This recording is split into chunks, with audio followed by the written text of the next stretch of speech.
매번 느끼는 건데 참 이론 수업할 때가 시간 제일 안 가요. 실기하면 그렇게 잘 가는데 참 희한해요. 보면은. 근데 또 이론 모르고는 또 실기를 할 수도 없으니. 근데 종종 이제 수업하시는 분 중에 실기 먼저 가르쳐주고 이론 가르쳐주시는 분들도 있긴 있어요. 예. 뭐 장단점은 다 있긴 있더라고요. 아이고 매출세액이 아니고 납부세액. 일단 과세표준 나오면 꼭 알고 계셔야 되는 거. 과세표준의 뜻은 매출, 공급가액이에요. 그 다음에 공급가액의 뜻은 부가세, 별도. 공급 대가는요, 부가세 포함. 그 다음에 납부세액은 매출세액 마이너스 매입세액. 매출세액 개정 과목 뭐예요? 부가세, 무슨금? 예수금. 매입세액은요, 부가세, 대급금. 그래서 예수금은 부채예요. 왜 부채냐면 예수금의 뜻이 뭐냐면 돈 받아서 세금 내는 거예요. 간단하게 설명드리면. 네. 그래서 예수금 그러면 나중에 뭐 낼 거다? 세금 낼 거다. 근데 내 돈이에요? 남의 돈이에요? 남의 돈이에요. 그래서 남의 돈으로 세금 내는 걸 예수금이라고 해요. 그래서 우리 보면은 직원들 월급 줄 때도 예수금이잖아요. 그거 직원의 돈을 회사에서 가지고 있다가 뭐만 대신해 주는 거예요? 납부만. 그 다음에 부가세 대급금은 자산. 그리고 하나 알고 계셔야 되는 게 일반적으로 회사 들어가시면 4대 보험 들죠. 예. 근데 종종 이런 데들이 있대요. 아직도 못된 곳들이 있어요. 분명히 내 월급 명세서에선 4대 보험을 떼었는데 나는 4대 보험 가입이 안 되어 있어. 아직도 이런 곳들이 있대요. 예. 그래서 일반적으로 한 달 안에 뭐가 와야 돼요? 의료보험증이죠. 건강보험증. 그게 날라와야 돼요. 그래서 혹시 안 날라오면은 4대 보험공단에다가 연락 꼭 해보세요. 간혹가다 1년에 한두 번씩 뉴스에 아직도 나와요. 4대 보험 가입한다고 그래서 내 월급 명세서에선 분명히 빠져나갔는데 4대 보험 가입됐나 봤더니 가입이 안 되어 있다. 이런 식으로 해갖고 나올 때가 있으니까 그런 건 꼭 한 번씩 더 확인하시고. 요건 기본적으로 아셔야 되는 겁니다. 기본적인 용어니까 참고하시고요. 거기 교재 보시면 일반적인 기준, 그래서 공급가액이라고 파란색으로 되어 있죠. 그래서 우리가 공급가액에다가 몇 프로 곱해요? 10%. 그러면 요게 이제 부가가치세가 되는 거고요. 공급 대가일 때는 이렇게 하시면 돼요. 나누기 110 곱하기 몇이요? 10. 이렇게 하면 뭐가 되는 거예요? 부가가치세. 그 다음에 100으로 곱하면 공급가액이 나오는 거예요. 그래서 110분의 10이냐 110분의 100이냐 그게 중요합니다. 그 다음에 거기 제일 밑에 박스에 보시면 공급가액은 부가가치세가 포함되지 않은 거. 그 다음에 공급대가는 부가가치세가 뭐 된 거요? 포함된 거.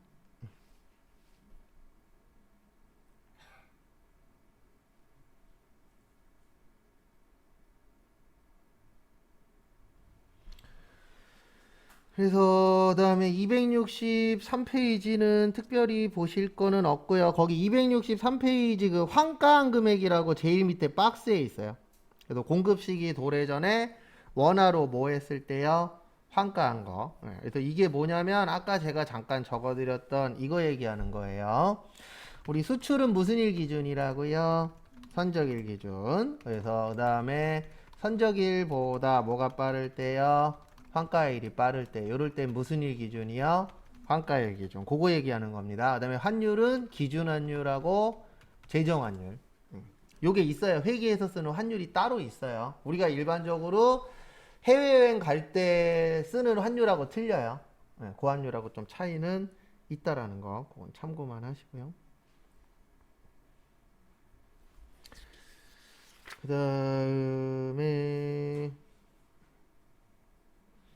다음 거 보시면은요 264페이지.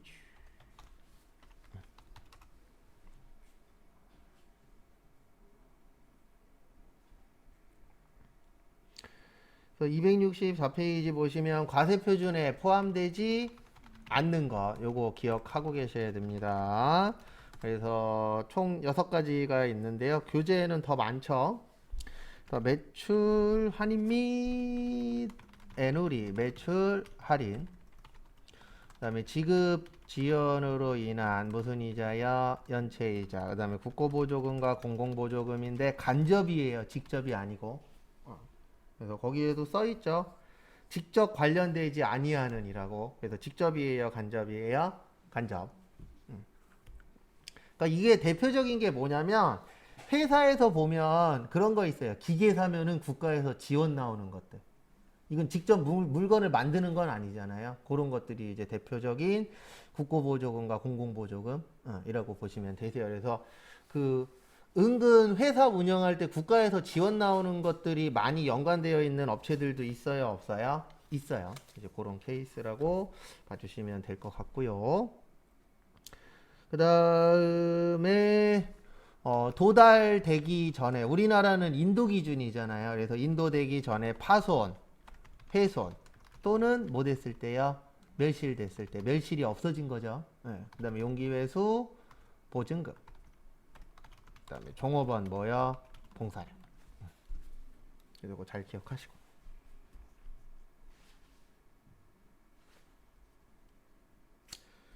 그 다음에 됐고 266페이지. 여기부터는 실기 관련된 거예요. 이론에도 나오긴 하는데 실기 관련된 겁니다. 여기부터는 외우실 필요는 없어요. 이 파트는. 왜냐면 프로그램에서 도와줍니다. 근데 거기 밑에 보시면 여기가 이제 감가상각 관련된 거거든요. 뭐 관련된 거예요? 감가상각. 우리 회계에서는 뭐 정액법이니 정률법이니 여러 가지 방법을 썼죠.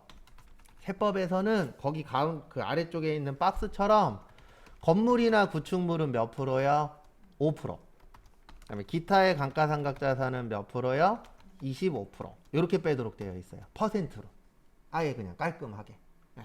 근데 차이는 뭐냐면 회계는 단기라 그러면 1년 얘기예요. 몇 년 얘기예요? 1년. 근데 부가가치세에서 단기라 그러면 6개월 얘기예요. 왜냐면 우리가 1기하고 몇 기로 나누죠? 2기로 나누죠. 그러면 1기는 1월에서 몇 월이에요? 6월. 그 다음에 2기는 7월에서 몇 월이요? 12월. 이런 식으로 나누어져 있습니다. 똑같아요? 달라요?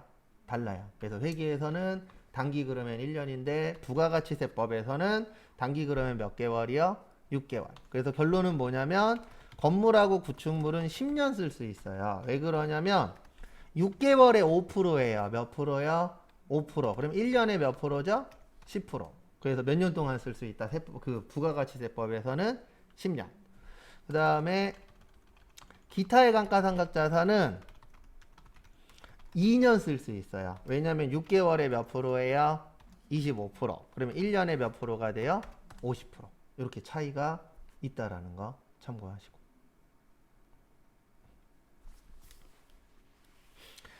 근데 왜 안 외우셔도 되냐면은요, 프로그램에서 다 나와요. 건물 구축물을 누르면 5라는 숫자가 나오고 기타의 감가상각을 누르면 몇이라는 숫자가 나와요? 25. 예전에 외웠어야 되는데. 그러니까 가면 갈수록 사람들의 머리가 많이 필요가 없어요. 그냥 사람들은 어느 정도 이해만 하면 되고 계산이나 이런 건 누가 해주는 거예요? 컴퓨터가. 그리고 이런 건 물어보지 마세요. 왜 5%예요? 왜 25%예요? 이건 법에 정해놓은 거예요. 예. 그거랑 똑같은 거예요. 뭐랑 똑같냐면 우리 횡단보도 건너면 안 되죠. 무단횡단하면. 왜요? 법에서 정해놨잖아요. 위험하니까. 예. 그런 식으로 법에 정리되어 있는 거기 때문에 가끔씩 저한테 왜 5%예요? 그러면 저도 할 말이 없어요. 법에서 몇 프로래요? 5%래요. 예. 정해져 있는 거기 때문에 이거는 만든 사람만 알 건데 만든 사람도 뭐라고 얘기한 적을 들은 적이 없어요. 그래서 건물하고 구축물은 몇 프로라고요? 5. 나머지는 몇 프로요? 25. 근데 다 되는 건 아니고 감가상각 하는 것만 해당되는 거예요. 그래서 우리 요것도 알고 계시면 도움이 됩니다. 토지와 건설 중인 자산은 감가상각 한다 안 한다? 안 한다. 이런 것도 좀 같이 알고 계시고.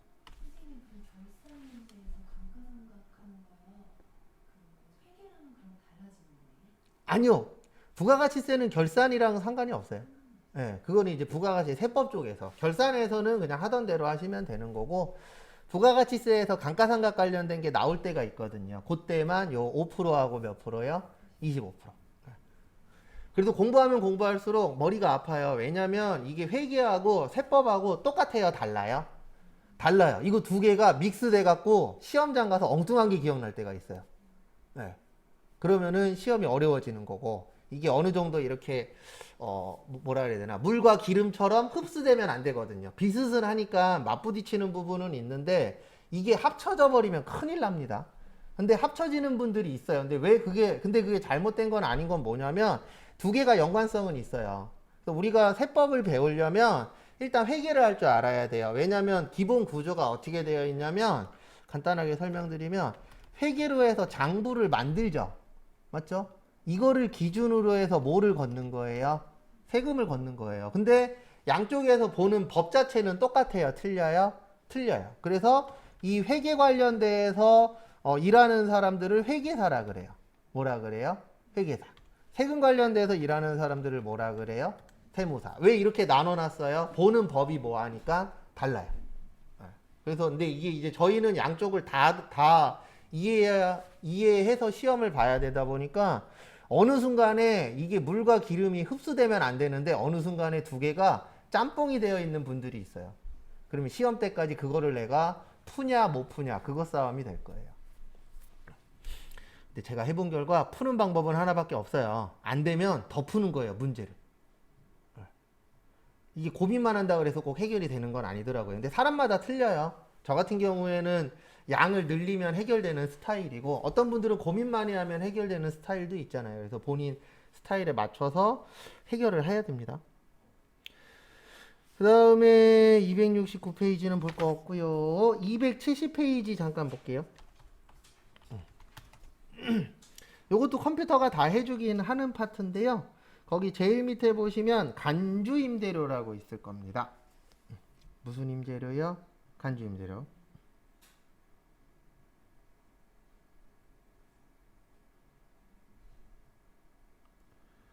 그래서 보시면은요.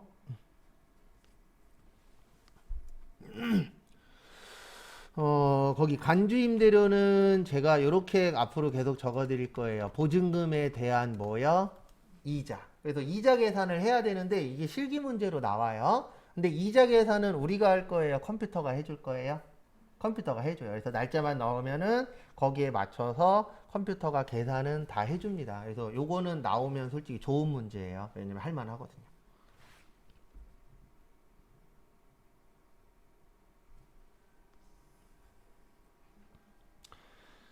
그래서 거기 밑에 보시면 박스 보시면 간주임대료는 당해기간의 전월세 보증금, 그 다음에 이자율 있어요 없어요?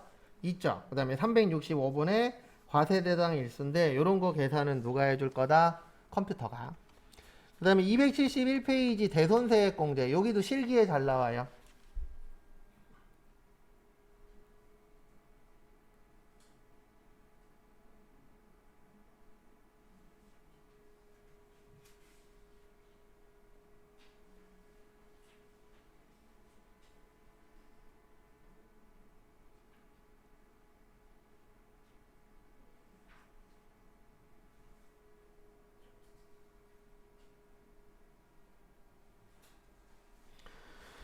그래서 보시면 우리 대손의 뜻이 뭐죠? 못 받는 돈. 세액은요? 세금. 공제는요? 빼주겠다. 그래서 못 받는 돈에 대해서는 세금에서 뭐 해주겠다? 빼주겠다. 여기에서 말하는 세금은 부가가치세입니다. 근데 왜 빼줘야 되냐면 부가가치세는 직접세라고요, 간접세라고요. 간접세의 특징은 내 돈으로 세금 내는 거예요, 남의 돈으로 세금 내는 거예요? 남의 돈으로 세금 내는 겁니다. 그러면 남의 돈을 받아야 뭐 할 수 있죠? 세금을 납부할 수 있겠죠. 근데 받았어요, 못 받았어요? 못 받았어. 그러면 안 내는 게 당연한 거죠.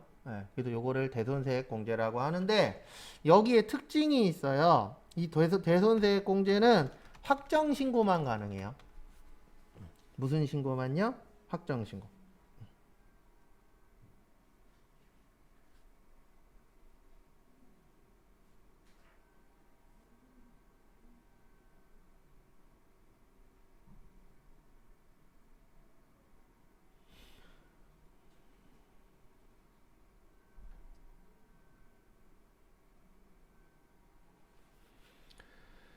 그 다음에 다음 거 보시면은요, 이때만 되고 그 다음에 10년 이내 것만 돼요.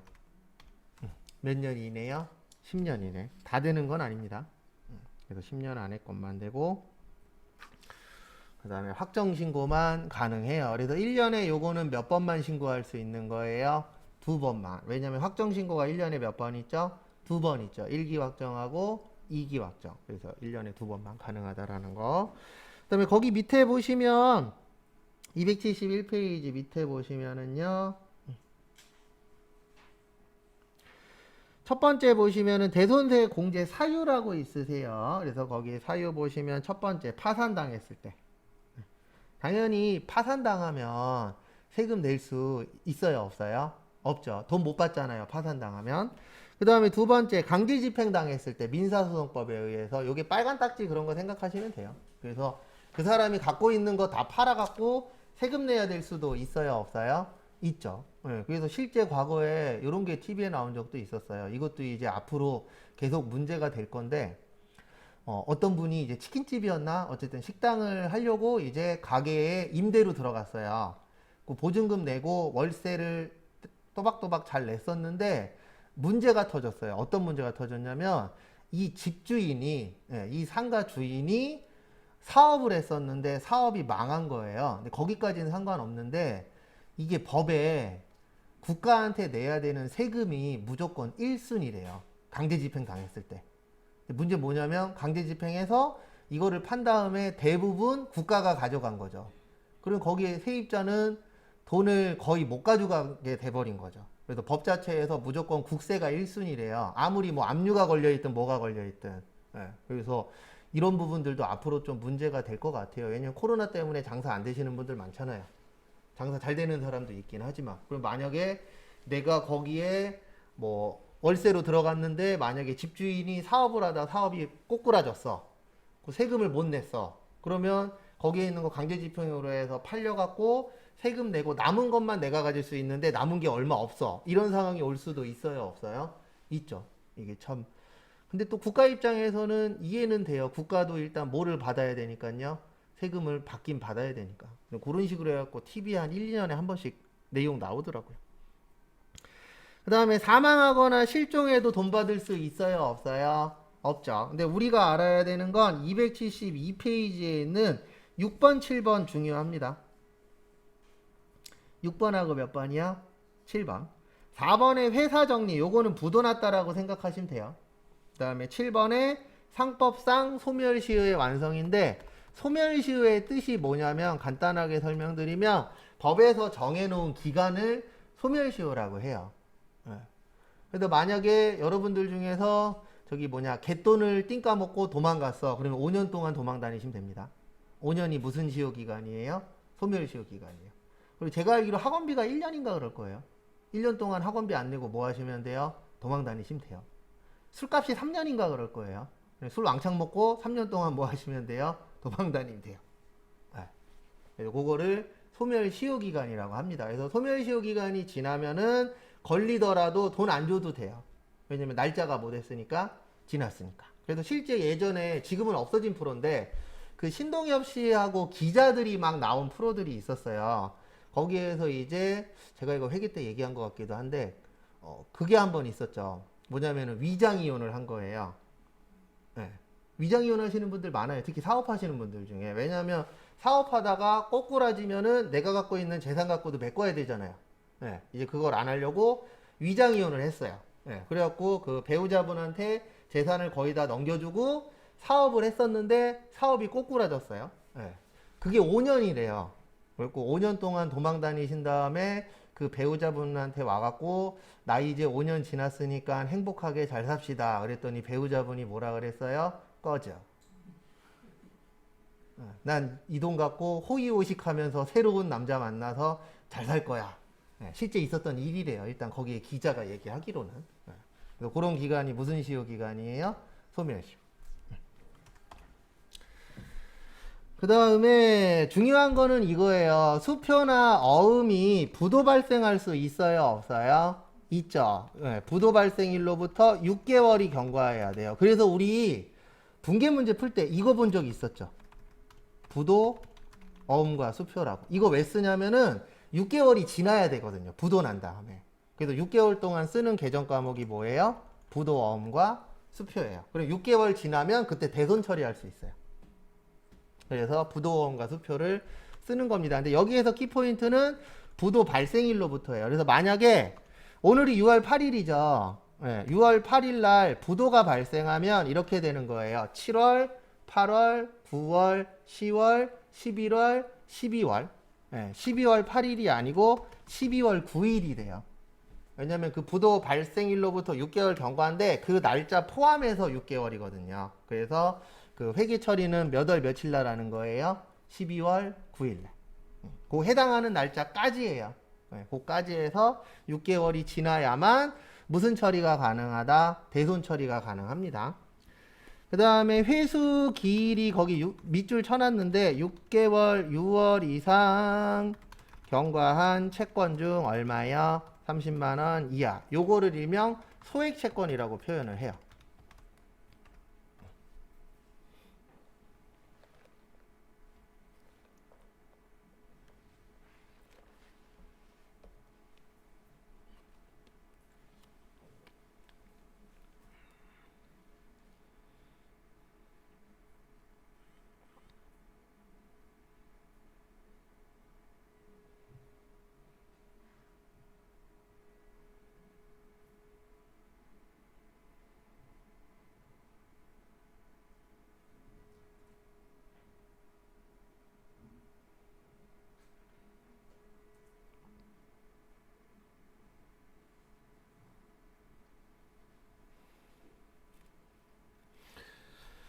그래서 이게 뭐냐면 개인한테 30만 원이면은 작은 돈이 아니죠. 네, 큰 돈인데 회사에서 30만 원이면은 어마무시하게 큰 돈은 아니잖아요. 네, 그래서 만약에 10만 원이라는 돈을 6개월이 넘도록 안 줘. 그러면 국가에서도 이렇게 생각하는 거예요. 그 돈은 받을 수 있다, 없다? 없다. 그러니까 무슨 처리해라? 대손 처리해라. 이렇게 되어 있는 겁니다. 그래서 금액이 너무 작은 거는 몇 개월이요? 6개월. 그 다음에 수표나 어음은 몇 개월 경과해야 된다고요? 6개월 경과. 그래서 여기 부도 발생일이라고 되어 있는데 요거는 은행에서 확인 도장을 찍어줘요. 부도 나면은 그 수표나 어음 갖고 가면 거기에다가 부도 관련된 도장을 찍어줍니다. 그럼 거기에 몇 월 며칠이라고 적혀 있어요. 그러면 그 날로부터 몇 개월이 지나야 된다고요? 6개월. 그거 좀 봐두시고. 그 다음에 거기 밑에 보시면 파란 글씨에다가 밑줄로 쳐 있죠. 몇 년이요? 10년. 그 다음에 요거 하나 빼먹을 뻔했네요. 죄송합니다. 그리고 매출 채권만 돼요. 매출 채권의 외상 매출금하고 뭐요? 받으러. 요것만 됩니다. 근데 왜 그러냐면 업무와 관련 있는 것만 인정을 해줘요. 왜냐면 부가가치세 자체가 물건 팔아서 돈 버는 거잖아요. 그 세금 내는 거잖아요. 그래서 업무와 관련 있는 것만 인정을 해주겠다라고 되어 있습니다. 그래서 참고하시고.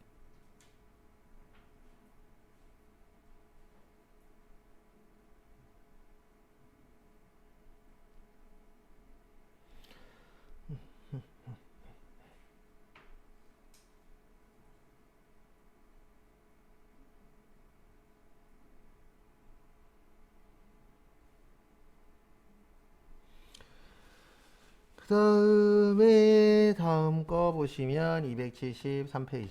나머지들은 문제 풀면서 또 볼 겁니다.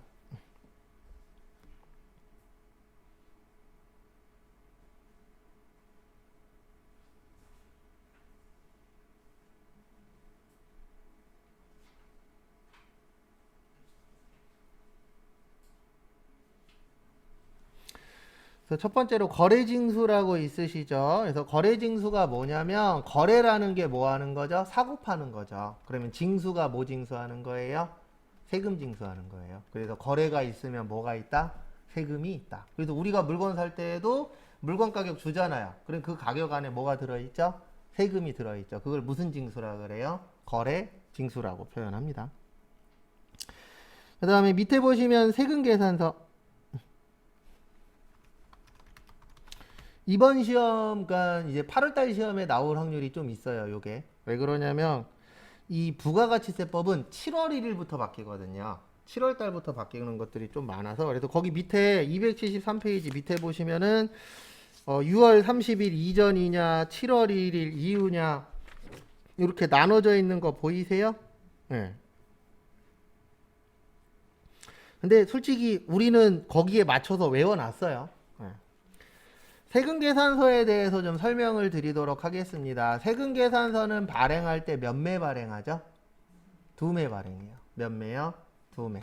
공급하는 자랑 공급받는 자. 이렇게 이제 2매를 발행을 합니다.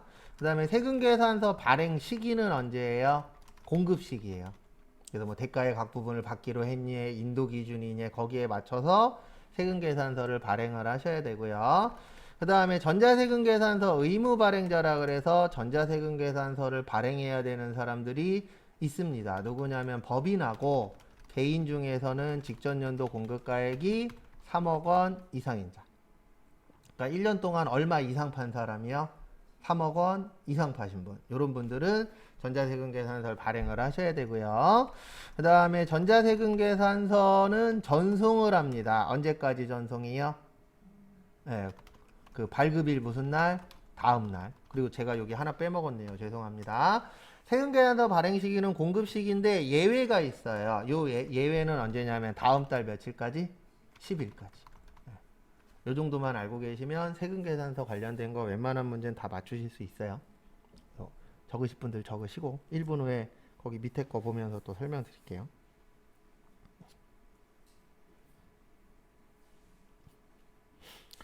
그리고 하나 알고 계셔야 되는 게 나중에 취업하신 다음에 이쪽 파트에서 일하시는 분들 중에 세금 관련된 거 만지시는 분들은 1년에 한두 번씩은 꼭 공부를 다시 하셔야 돼요. 왜냐면 매년 세법이 뭐예요? 바뀌어요. 조금씩이라도 바뀌어요. 근데 뭐를 체크하셔야 되냐면 나하고 관련 있는 게 바뀌었냐, 나하고 관련 없는 게 바뀌었냐. 그래서 관련 있는 게 바뀌었으면 뭐 하셔야 돼요? 그거에 대해서 이제 공부하셔야 돼요. 아니면 교육받으라고 수시로 뭐 날라와요. 그리고 거기 보시고 관련 있는 거 있으면 뭐 가세요? 교육도 받으시고. 근데 이건 알고 계셔야 됩니다. 저도 회사 다닐 때 교육받으러 가면 그게 제일 짜증났는데 교육받으러 간다 그래서 내 일을 남이 해줘요? 안 해줘요? 안 해줘요. 그래서 교육받고 온 그 다음날 미친 듯이 일만 하시면 됩니다. 예전에 교육받고 늦게 끝나는 수업이어갖고 집에 가고 그 다음날 왔더니 제가 하는 일 중에 딱 하나만 되어 있더라고요. 우편물 나눠주는 거. 우편물은 중요하니까. 그래서 그 다음날 제 기억으로는 8시간 동안 엉덩이를 거의 못 붙였어요. 계속 일만 하느라. 그래도 공부는 하기는 해야 돼요. 그리고 이쪽 파트 아니어도 어느 쪽을 가시든 앞으로 계속 뭐를 해야 돼요? 공부도 해야 되고 내가 갈고 닦아야 되고 뭔가 변화는 계속 주셔야 돼요. 안 그러면 앞으로는 가면 갈수록 더 힘들어질 거니까. 그래서 항상 제 목표는 쓰든 안 쓰든 일단 1년에 하나씩은 자격증을 따자가 목표거든요. 근데 그게 왜 그러냐면은 자격증이라는 게 솔직히 안 쓰는 경우들이 훨씬 더 어때요? 많기는 해요. 근데 쓸 수도 있잖아요. 언제 필요할지도 모르고. 그리고 그 제가 읽은 책 중에 그런 얘기가 있더라고요. 1년에 한 번씩 이력서를 쓰는데 이력서를 쓸 때에 한 줄이라도 늘어나야 내가 1년 동안에 괜찮은 삶을 산 거다라는 식으로 적혀 있는 책이 있었어요. 왜냐면 이력서 맨날 쓰는데 맨날 똑같아. 그러면 나는 변화가 없었던 거잖아요. 뭐 그런 식으로 되어 있었던 책이 있었는데 결론은 계속 뭐 하란 얘기예요? 갈고 닦으란 얘기죠. 뭐. 어떻게 될런지는 아무도 모르니까.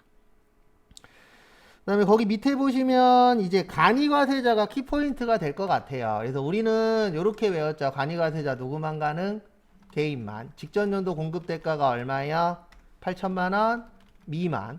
근데 요번 시험에 만약에 나오면 요거 나올 확률이 높아요. 영수증 관련된 거. 영수증은 공급대가가 얼마보다 작으신 분만 4,800만원 미만인 분만. 4,800만원보다 크면 뭐 발행해야 돼요? 세금계산서 발행해야 돼요. 그 내용이 거기 교재 제일 밑에 있어요. 거기에 있는 게 그 내용이에요. 그 다음에 공급대가가 4,800만원이 안 되면 납부 뭐요? 면제. 참고하시고. 그래서 거기 교재 제일 밑에 잠깐 좀 볼게요. 유형 1 보시면 신규 사업 개시자 및 직전 연도에 공급 대가의 합계액이 4,800만 원이 안 되면 뭐 발행해야 된다고요? 영수증. 그 다음에 직전 연도에 공급가액 합계액이 4,800만 원이 넘고 8천만 원이 안 되는 간이가 세자는 원칙은 뭐 발행해야 된다고요? 세금 계산서. 그래서 기준 금액이 얼마가 되는 거예요? 4,800. 그래서 4,800보다 작으면 영수증 발행해야 되고 4,800보다 크면 뭐 발행할 수 있다? 세금 계산서.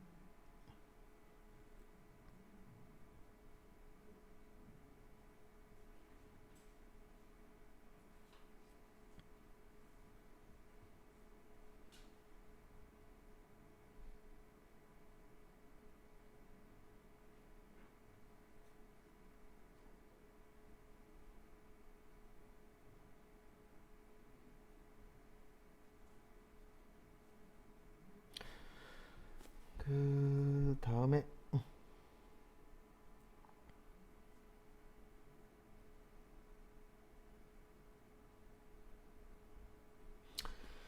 274페이지 세금계산서 발급 절차 및 원칙. 아까 제가 몇 매 발행한다 그랬죠? 2매 발행한다 그랬죠. 몇 매요? 2매. 그래서 거기 2매라고 나와 있고요. 그 다음에 세금계산서의 종류는 크게 크게 세 가지로 되어 있는데 종이세금계산서, 그 다음에 전자세금계산서, 수입세금계산서. 그래서 거기에서 일단 알고 계셔야 되는 게 전자세금계산서. 전자세금계산서 누가 발행한다고요? 법인은 무조건. 그 다음에 개인 중에서는 얼마 넘는 사람이요? 3억 원 이상. 또 그거 좀 봐두시고요. 그 다음에 수입세금 계산서 나오면 요거 꼭 기억하셔야 돼요. 수입세금 계산서 나오면 거래처는 어디야? 세관. 뭐만 회계 처리? 부가세만 회계 처리. 특히 이제 수입세금 계산서나 요런 파트는 영세율이나 수입세금 계산서는 나중에 무역회사 가르치는 분들, 요런 분들이 좀 아시면 도움이 좀 되실 겁니다. 근데 일반적으로 큰 업무들은 대부분 해주는 데가 있어요, 없어요? 있어요. 세관 관련된 회사들 쓰면 되고 거기에다 나중에 뭐만 주면 돼요? 수수료만. 대부분 직접 하는 회사들 많지 않아요. 왜냐면 직접 하려면 또 직원 뽑아야 되잖아요. 근데 직원 뽑는 것보다 그런 데에다가 위탁 맡기는 게 훨씬 더 어때요? 저렴하거든요, 실질적으로. 그래도 나중에 이제 이건 좀 안 좋은 얘기지만 격리 직원은 100% 줄어들어요. 이건 어쩔 수 없어요. 시대의 흐름이기도 하고. 왜냐면 이제 회사에서 돈을 아끼는 방법 중에 가장 많이 쓰는 방법 중에 하나가 뭐예요? 직원 수를 뭐 하는 거예요? 줄이는 거예요. 그래서 앞으로 아마 세무사 사무실 직원들을 좀 더 뽑지 않을까. 이 추세대로 간다면. 왜냐면 대부분 회사가 이제 세무사 사무실에다 맡기고 직원을 한 명 덜 쓰는 이런 방식을 채택하는 회사들이 늘어날 수 있어요. 아니면은 이거는 이제 어떤 직업 전문가가 한 얘기인데 앞으로는 이제 4시간짜리 근무가 늘어날 것이다. 일명 단기로 근무하는 거. 그래서 4시간짜리 근무가 늘어날 거라고 하는데 불가능한 얘기는 아니에요. 왜냐면 이렇게 일하면 되거든요. 우리 저기 어디냐? 은행 몇 시에 문 닫죠? 4시쯤에 문 닫잖아요. 그럼 12시에 출근해서 몇 시까지만 일해요? 4시까지만. 이제 이런 식으로 이제 짧게 근무하는 거. 아니면 뭐 11시에 출근해서 4시까지 이런 식으로 일명 단기 근무가 늘어나지 않을까. 근데 왜 그러냐면 지금 인건비가 계속 올라가고 있잖아요. 원래 이게 같이 올라가면 상관이 없어요. 인건비가 올라가면은 모두 같이 올라가야 돼요. 판매 가격도 같이 올라가야 되는데 대부분 판매 가격은 그 상태에서 인건비가 올라가거나 아니면 재료값이 올라가거나 이런 상황이다 보니까 회사 입장에서는 어떻게든 경비를 뭐 하는 수밖에 없어요? 줄이는 수밖에 없죠. 근데 우리나라 너무 많아요. 일단 장사하시는 분들이, 사업하시는 분들이. 일단 그 구조가 깨지지 않는 이상은 힘들 것 같아요. 그래서 이런 얘기들 많잖아요. 장사해갖고 최저임금도 못 받는다고. 그 다음에 세금계산서 발급시기. 아까 제가 발급시기 중에 다음 달 며칠이라고 있었죠? 10일까지. 그 다음에 거기에다 밑줄 좀 쳐주세요. 동그라미 1번에 1여걸 단위라고 있어요.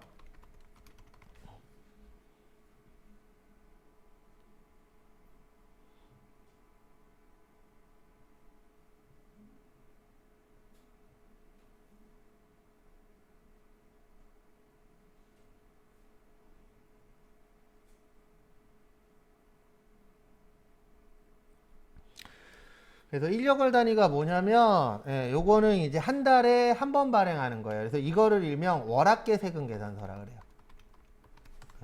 한 달치를 모내서 세금 계산서 발행하는 거예요. 합계 내서. 그래서 실무 가시면 이 방법을 많이 써요. 왜 이걸 많이 쓰냐면 이게 편하거든요. 만약에 A라는 업체하고 거래가 10번 있었어. 그럼 원래는 몇 장 줘야 돼요? 10장 줘야 돼요. 원칙은. 근데 월합계 세금 계산서로 하면은 그 10장치를 하나로 묶어서 발행하는 거거든요. 그러면 몇 장만 주면 돼요? 한 장만. 그래서 실무에서 많이 쓰는 방법 중에 하나가 요거예요. 월합계 세금 계산서. 그래서 이런 경우가 있습니다. 거래처에서 이렇게 얘기할 때가 있어요. 저희는 한 달에 한 번만 드릴 거예요. 세금 계산서를. 괜찮으세요? 이렇게 물어볼 때 있습니다. 그러면 우리 회사는 한 달에 한 번씩 받아도 돼. 그러면 얘 괜찮아요. 그러면 요걸로 발행해 주는 거예요. 뭘로요? 월합계 세금 계산서. 그거 참고하시고. 그 다음에 275페이지 밑에 보시면 수정세금 계산서라고 있는데요. 요것도 시험 문제 간혹가다 출제가 됩니다. 둘 중에 하나를 기억하셔야 돼요. 작성일자가 소급되지 않는 경우와 작성일자가 소급되는 경우인데 제 개인적인 생각으로는 소급되지 않는 경우를 봐두시는 게 좋아요. 왜냐면 거기는 동그라미가 3번까지밖에 없는데 밑에 거는 동그라미가 6번까지 있어요. 그러면 뭐 외우는 게 편해요? 적은 거 외우는 게 편하죠. 소급의 뜻이 뭐라 그랬죠? 옛날 것까지 만져주는 거예요. 그래서 거기 보시면 작성일자가 소급되지 않는 경우, 이게 무슨 뜻이냐면 우리가 세금계산서 작성할 때 날짜 쓰잖아요. 그 날짜를 과거의 날짜로 쓸 거냐 현재 날짜로 쓸 거냐 요 뜻입니다. 그래서 소급되지 않는 경우는 현재 일자로 쓴다는 얘기예요. 그래서 만약에 오늘 발생했으면 오늘이 몇 월 며칠이죠? 6월 8일자로. 과거의 날짜로 쓰는 게 아니고. 또 거기 보시면 대표적으로 세 가지가 있어요. 1번에 환입된 경우, 2번에 계약이 뭐 된 경우, 해제된 경우, 3번에 계약의 해지 등에 따라 추가되거나 뭐 될 때요? 감소될 때, 차감될 때. 뭔지는 간단하게 설명 다 드릴 거예요. 그러니까 이런 경우가 있을 수 있습니다. 만약에 우리가 5월 1일 날 거래를 했어요. 네, 근데 거래를 했는데 물건을 팔았는데 만약에 상대방이 마음에 안 든다고 6월 5일 날 반품할 수 있어요, 없어요? 있죠. 맞죠? 환입이 뭐예요? 반품이에요. 그래서 반품하는 경우, 이런 경우에는 이제 이렇게 발행하는 거예요. 5월 1일 날 하나 발행하고 그 다음에 6월 5일 날 무슨 세금 계산서 발행하는 거예요? 수정 세금 계산서. 이렇게 발행을 해서 금액을 0으로 만드는 거예요. 몇으로요? 0. 뭐 했으니까? 반품했으니까. 그 다음에 계약의 해제. 이럴 수도 있잖아요. 어떨 수도 있냐면 만약에 처음에 5월 1일 날 거래를 했어요. 근데 갑자기 6월 5일 날 요거를 해제해야 될 수도 있어요, 없어요? 있죠. 그러면 요 날짜로 해서 뭐를 발행해라? 수정 세금 계산서. 저 끝에도 똑같아요. 이런 경우고 밑에 보시면 작성 일자가 뭐 되는 경우요? 소급되는 경우. 요게 이제 골치 아픕니다. 시험에 만약에 나오면. 이건 뭐냐면 만약에 5월 1일 날 거래를 했는데 이게 매출의 과세였어요. 뭐였어요? 매출의 과세. 근데 만약에 이 사람이 7월 10일 날 내국 신용장을 가지고 왔어요. 뭘 갖고 왔어요? 그러면 내국 신용장이니까 매출의 뭐죠? 영세죠. 근데 날짜는 5월 1일 걸로 매출 영세 발행하도록 되어 있어요. 근데 왜 이렇게 되어 있냐면 여기 잠깐 보시면 우리 4월에서 6월까지는 1기 뭐죠? 확정이죠. 요건 이해되시죠? 4월에서 6월까지 1기 확정. 그 다음에 7월에서 9월까지는 2기 뭐예요? 예정이에요. 그럼 만약에 여기 보시면 지금 4월에서 요게 지금 여기에 해당되잖아요. 그럼 만약에 7월 달에 갖고 왔다라고 해서 이거를 이 날짜로 발행을 해버리면 어떤 문제가 생기냐면은 원래는 몇 월 달에 들어가야 될 거예요? 5월 달에 들어가야 될 거죠. 그래서 일기 확정일 게 7월 달에 서류 갖고 왔다 그래서 7월로 바꿔버리면은 몇 기 예정이 돼버려요? 2기 예정이 돼버리죠. 이러면 문제가 발생할 수 있다, 없다? 있다. 근데 어떤 문제가 발생할 수 있냐면 이때는 과세였잖아요. 맞죠? 이때는 뭐였어요? 영세였어요. 완전히 같아요? 완전히 바뀌어요? 완전히 바뀌죠. 이거는 상관이 없어요. 왜냐면 5월 1일 날도 과세고 6월 5일 날도 뭐예요? 과세잖아요. 우리 수정세금 계산서 마이너스 넣어본 적 있죠? 맞죠? 그리고 똑같으면은 문제가 될 게 있다, 없다? 없다. 근데 여기는 완전히 바뀌잖아요. 내용이. 과세였다가 뭘로 바뀌어요? 영세. 그래서 이때는 과거의 날짜로 발행을 다시 해주셔야 돼요. 그래서 어떻게 발행하냐면 이렇게 되는 거예요. 5월 1일 날 거래된 거 매출에 과세 있고 그 다음에 5월 1일 날 수정세금 계산서를 발행을 해주셔야 돼요. 매출에 뭘로요? 과세로. 그 다음에 또 5월 1일 날 매출에 뭘로 발행을 해주셔야 돼요? 영세로. 그래서 몇 장 발행해야 돼요? 총 3장 발행해야 돼요. 몇 번 잘못해서? 한 번 잘못해서. 그래도 과거하고 틀려요. 과거의 종이세금 계산서 시절에는요. 실수했거나 잘못됐잖아요. 그러면 어떻게 했죠? 네, 종이니까 찢어버렸어요. 진짜로. 네. 근데 지금은 전자세금 계산서잖아요. 인터넷 들어가서 찢어버릴 수 있어요? 없어요? 없죠. 그래서 무조건 잘못하면은 수정세금 계산서를 무조건 다시 발행을 해줘야 돼요. 그래서 하나 잘못하면은 요렇게 몇 장이 될 수 있어요? 3장. 그래서 제가 이거 수업 시간에 얘기했더니 한 분이 그 얘기 하시더라고요. 자기는 7장까지 발행해봤대요. 그러니까 왜 7장이 됐냐면 이렇게 해갖고 발행했는데 얘도 틀렸어. 그러면 또 수정세금 계산서 또 발행하고 또 발행을 또 해야 되죠. 그래서 한 장이 3장 될 수 있고 3장이 5장 될 수도 있고 5장이 몇 장이 될 수도 있어요. 7장이 될 수도 있어요. 그래서 발행할 때 정확하게 발행을 하셔야 됩니다.